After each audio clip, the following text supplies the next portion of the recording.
നിങ്ങൾക്ക് കിട്ടിയ, നിങ്ങളങ്ങോട്ട് പറഞ്ഞ ആശയവും നിങ്ങൾ കേട്ട ആശയം ഒന്ന് ഇവിടെ വന്ന് 1-2 പേരൊന്ന് പറയാമോ? വേഗം വരൂ. എന്താണ് നിങ്ങളിപ്പോൾ പറഞ്ഞതും നിങ്ങളുടെ അടുത്തിരുന്ന ആൾ പറഞ്ഞതും? 2 ലൈനാ പറയാവും. വരൂ വന്നിവിടെ ലൈനിൽ നിന്നോ. വേഗം ഈ ചേട്ടൻ ആദ്യം, അടുത്ത ആൾ വരൂ.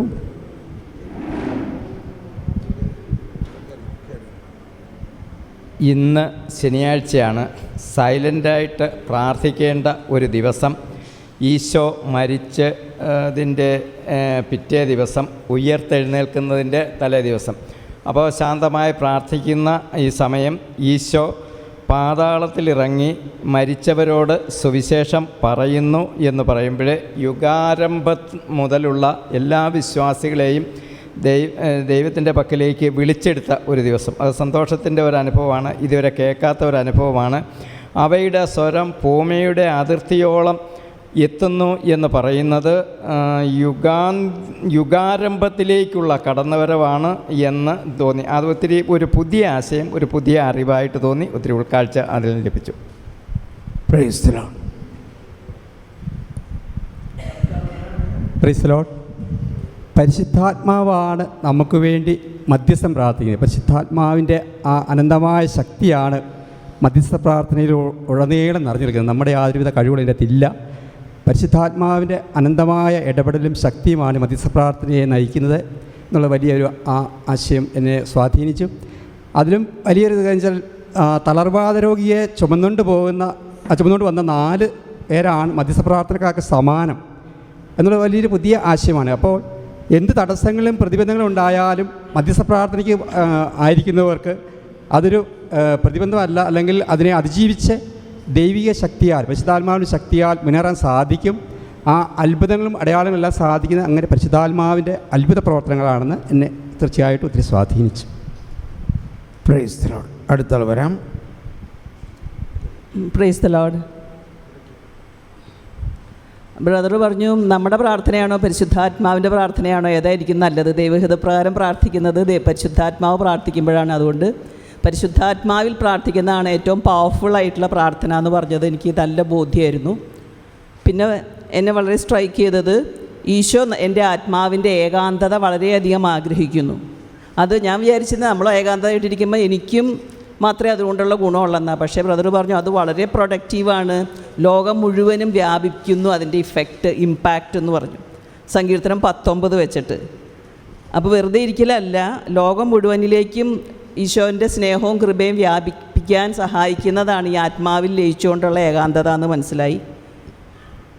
ഒരു വൃക്ഷത്തിന് അനേകം ശാഖകളുള്ള പോലെ സഭയിൽ പരിശുദ്ധാത്മാവിനാൽ നയിക്കപ്പെടുന്ന 100,000 ശുശ്രൂഷകളുണ്ടെന്നും അതിനൊന്നിനെയും നമുക്ക് അംഗീകരിക്കാൻ തോന്നണില്ലെങ്കിലും അതിനെ ഒരിക്കലും വിമർശിക്കരുതെന്നും, അതും പരിശുദ്ധാത്മാവിനാൽ നയിക്കപ്പെടുന്നതായതുകൊണ്ട്. എന്നാലേ നമ്മളിലുള്ള ശുശ്രൂഷ ഒഴുകണമെന്നുണ്ടെങ്കിൽ നമ്മൾ മറ്റു ശുശ്രൂഷകരെ വിമർശിക്കരുത്, അവരെ ഓണർ ചെയ്യണം. കാരണം പരിശുദ്ധാത്മാവ് ഓക്കേസ് ദം, പരിശുദ്ധാത്മാവ് അവരെ ആദരിക്കുകയും പരിശുദ്ധാത്മാവിൻ്റെ ഒഴുക്ക് അവരിലൂടെ നടക്കുകയും ചെയ്യുന്നുണ്ട്. അപ്പോൾ ഒരു വൃക്ഷത്തിൻ്റെ ഒരു ശാഖ മറ്റൊരു ശാഖയെ ഒരിക്കലും വിമർശിക്കാറില്ല എന്ന് പറഞ്ഞ പോലെ ഈ അനേകം ബ്രാഞ്ചസും ഉണ്ട്. Let us be united and serve the Lord.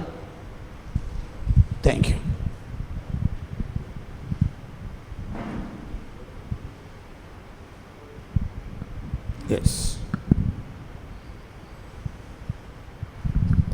യേശുസ്വസ്നം. Brother പറഞ്ഞോളുന്ന ഈ യോഹന്നേനേക്കാൾ വലിയവനില്ല എന്ന്. യോഹന്നേക്കാൾ വലിയവനാണ് എന്നുള്ളത് സത്യം പറഞ്ഞത്. നമ്മൾ ചെറിയവരാണെങ്കിലും നമ്മൾക്കെല്ലാവർക്കും വിശുദ്ധനാകാം എന്ന് പറഞ്ഞുകൊണ്ടാണ് തുടങ്ങുന്നത്. ബ്രദർ പറയുകയുണ്ടായി, നമ്മൾ ഏകാന്തതയിൽ നമ്മളും ഈശോയും തമ്മിലുള്ള ഐക്യം, നമ്മൾ ഏകാന്തതയിൽ പ്രാർത്ഥിക്കുമ്പോൾ പരിശുദ്ധാത്മാവ് നമുക്ക് പ്രഭാതത്തിൽ പല വിധത്തിലുള്ള വെളിപ്പെടുത്തലുകൾ നമുക്ക് തരുന്നുണ്ട്. അത് ഞാനും അനുഭവിച്ചുകൊണ്ടിരിക്കുന്നുണ്ട്. അപ്പം നമുക്ക് ഈശോയും ഞാനും തമ്മിലുള്ള, അല്ലെങ്കിൽ ഈശോയും പരിശുദ്ധാത്മാവ് നമ്മളിലേക്ക് വന്ന് നിറയുമ്പോഴത്തേക്ക് ഈശോയും ഞാനും തമ്മിൽ നിറയുന്ന ഒരനുഭവമാണ് ഇവിടെ കൂടുതലും ബ്രദർ പറഞ്ഞത്. അതൊരൊത്തിരി ആശയം നമ്മുടെ ഉള്ളിലേക്ക് കടന്നു വരികയും പരിശുദ്ധാത്മാവിൽ നമുക്ക് ഒത്തിരി നിറയാനും സാധിച്ചു. ദൈവമേ സ്വസ്ത്രം, ദൈവമേ നന്ദി. Price the Lord. ഇനി ആരെങ്കിലും?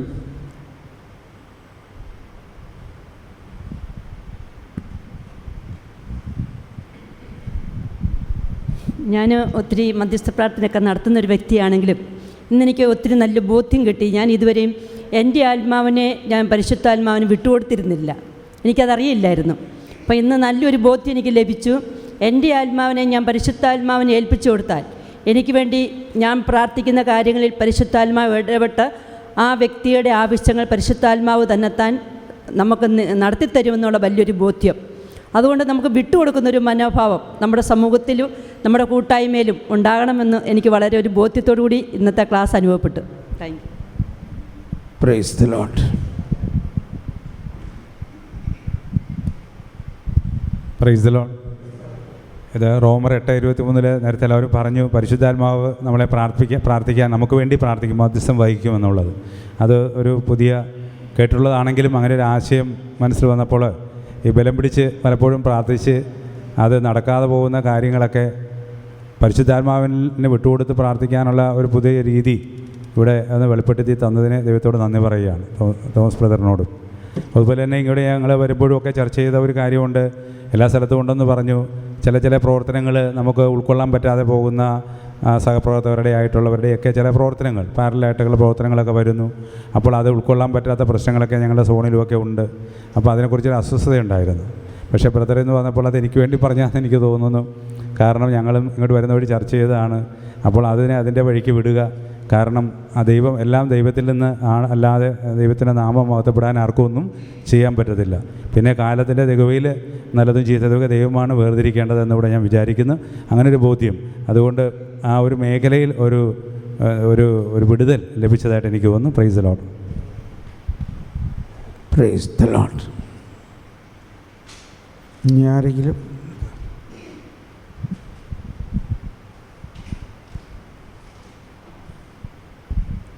Praise Lord. ഞാൻ കർത്താവിനെ അറിഞ്ഞ നിമിഷം മുതൽ ഈ നിമിഷം വരെ മധ്യസ്ഥ പ്രാർത്ഥനയ്ക്കാണ് മുൻ സ്ഥാനം കൊടുത്തിരിക്കുന്നത്. പക്ഷേ ഈ കഴിഞ്ഞ ആഴ്ച ബ്രദർ വീട്ടിൽ വന്നിട്ട് എന്നോട് പറഞ്ഞ്, ചേച്ചി മധ്യസ്ഥ പ്രാർത്ഥനയ്ക്ക് ഇവിടെ വരണമെന്ന് പറഞ്ഞപ്പോൾ ഞാൻ വരാൻ പറ്റുമെന്ന് തോന്നുന്നില്ല, എങ്കിലും ഞാൻ വരാൻ ആഗ്രഹിക്കാം, സാർ പ്രാർത്ഥിച്ചെന്ന് പറഞ്ഞു. പക്ഷേ മിനിഞ്ഞാന്ന് എനിക്ക് നിന്ന നിപ്പിൽ തന്നെ ഒരു ഭയങ്കരപ്പെട്ടൊരു രോഗമാണ് എനിക്ക് വന്ന് സംഭവിച്ചത്. ഞാൻ ഒറ്റയ്ക്കാണ് താമസിക്കുന്നത്. പക്ഷേ ആ ക്ഷീണത്തിന് ഞാൻ ആശുപത്രിയിലെങ്ങും പോയില്ല. എങ്കിൽ പോലും ഇന്നലെ എന്നോട് കർത്താവ് തന്നെ പറഞ്ഞ് നീ ആശുപത്രിയിൽ പോകാൻ. ഞാൻ ആശുപത്രി ചെന്നപ്പം ഡോക്ടർ പറഞ്ഞ് ഇവിടെ കൊണ്ട് നടക്കത്തില്ല, നിങ്ങൾ ജില്ലാ ആശുപത്രിയിൽ പോകണമെന്ന്. ഞാൻ അവിടെ വെച്ച് കർത്താവിനോട് പറഞ്ഞു, കർത്താവേ എനിക്ക് അമാവാസി പോകണം, മധ്യസ്ഥ പ്രാർത്ഥനയ്ക്ക് പോകണം, കർത്താവ് എന്നെ ഒരുക്കണമെന്ന് പറഞ്ഞു. അപ്പോൾ ആ ഡോക്ടർ പറഞ്ഞ് ശരി, ഞാൻ ഇവിടെ വെച്ച് നിങ്ങളെ ECG എടുക്കാമെന്ന് പറഞ്ഞു. അങ്ങനെ ECG എടുത്ത് എനിക്ക് മരുന്നും ഗുളികയൊക്കെ തന്നു. ഞാൻ പറഞ്ഞു, കർത്താവേ എന്ത് തന്നെയായാലും എനിക്കവിടെ മധ്യസ്ഥ പ്രാർത്ഥനയ്ക്ക് പോയേ പറ്റുള്ളൂ എന്ന് പറഞ്ഞു. ഞാൻ ബ്രദറിനെ വിളിച്ച് ഞാൻ പറഞ്ഞു, ബ്രദർ ഇങ്ങനെ ഒരു കാര്യമുണ്ട്, എന്ത് ചെയ്യണം ഞാനെന്ന് ചോദിച്ചു. അപ്പം ബ്രദർ എന്നോട് പറഞ്ഞ്, ചേച്ചിക്ക് വയ്യെങ്കിൽ വരണ്ട, ഇനി ഒരു ദിവസം പോകാമെന്ന് പറഞ്ഞു. ഞാൻ പറഞ്ഞു, ഇല്ല എനിക്ക് പോയേ പറ്റുള്ളൂ എന്ന് പറഞ്ഞു. ഞാൻ കർത്താവിനോട് പറഞ്ഞു, കർത്താവ് എന്നെ തൊട്ട് സുഖപ്പെടുത്തും, എനിക്ക് വരണമെന്ന് പറഞ്ഞു. ഇന്നലെ 9 മണിക്ക് വിളിച്ചപ്പോഴും ബ്രദർ പറഞ്ഞ്, ചേച്ചി അസ്വസ്ഥതയാണെങ്കിൽ വരണ്ടെന്ന് പറഞ്ഞു. ഞാൻ പറഞ്ഞു, ഇല്ല ഒരു അസ്വസ്ഥതയുമില്ല, നിങ്ങൾ എത്ര മണിക്ക് വരുമെന്ന് പറഞ്ഞാൽ മതി, ഞാൻ ആ സ്പോട്ടിൽ വരുമെന്ന് പറഞ്ഞു. ഞാൻ 6:45 എൻ്റെ വീട്ടിൽ നിന്ന് ഇറങ്ങി. ഒത്തിരി നടക്കണം റോഡേ വന്നെങ്കിൽ. 6:45 ഞാൻ റോഡിൽ വന്ന് ഞാൻ വിളിച്ചപ്പം പറഞ്ഞു, ചേച്ചി 7:15 വരാനില്ലേ പറഞ്ഞു. ഇത്രയും നേരത്തെ വന്ന എന്തിനാണ്? ഞാൻ പറഞ്ഞു, സാറേ എനിക്ക് എൻ്റെ വീട്ടിൽ നിന്ന് ഒരുപാട് നടക്കണം, അതുകൊണ്ട് ഞാൻ നേരത്തെ ഇവിടെ വന്നിരുന്നതാണെന്ന് പറഞ്ഞു. ഞാൻ ആ സമയത്ത് അവിടെ പോയിരുന്നു. ഞാൻ ഒന്നര സമയത്ത് അവരവിടെ വന്നു. പക്ഷേ ഇപ്പം ഞാൻ ഇവിടെ ബ്രദർ റോമ 8 വായിച്ചപ്പോൾ ഞാൻ ഓർക്കുകയായിരുന്നു, കർത്താവിൻ്റെ കൃപ ധാരാളമായി എന്നിൽ വർഷിച്ചു. മധ്യസ്ഥ പ്രാർത്ഥനയിലൂടെ എനിക്ക് വളരാൻ സാധിച്ചിട്ടുള്ളൂ, ഇതുവരെ വളരാൻ സാധിച്ചിട്ടുള്ളൂ. എങ്കിലും എനിക്ക് വിദ്യാഭ്യാസമില്ല, ഞാൻ എഴുതിയിട്ടില്ല, വായിച്ചിട്ടില്ല, ഒന്നും ചെയ്തിട്ടില്ല.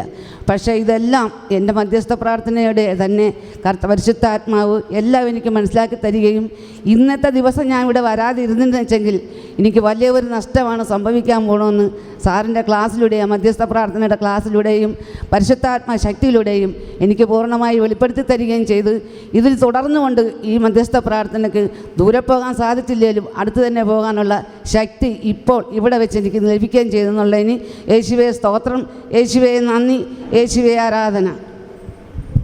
Price the Lord.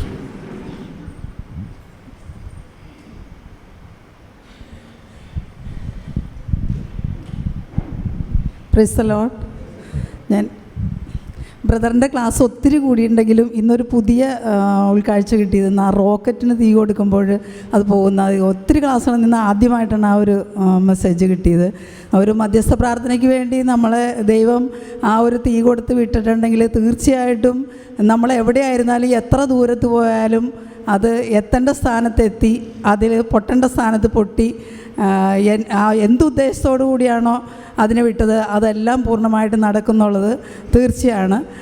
ബ്രദറിൻ്റെ ഈ മധ്യസ്ഥ പ്രാർത്ഥനയുടെ ഈ ക്ലാസ്സിലൂടെ തന്നെയാണ്, ഇതിൽ പങ്കെടുത്താണ് വരദാനങ്ങളിൽ വളരാനും പല മിനിസ്ട്രികളിൽ പ്രവർത്തിക്കുവാനും എല്ലാം എനിക്ക് സാധിച്ചത്. Price the Lord. Praise the Lord.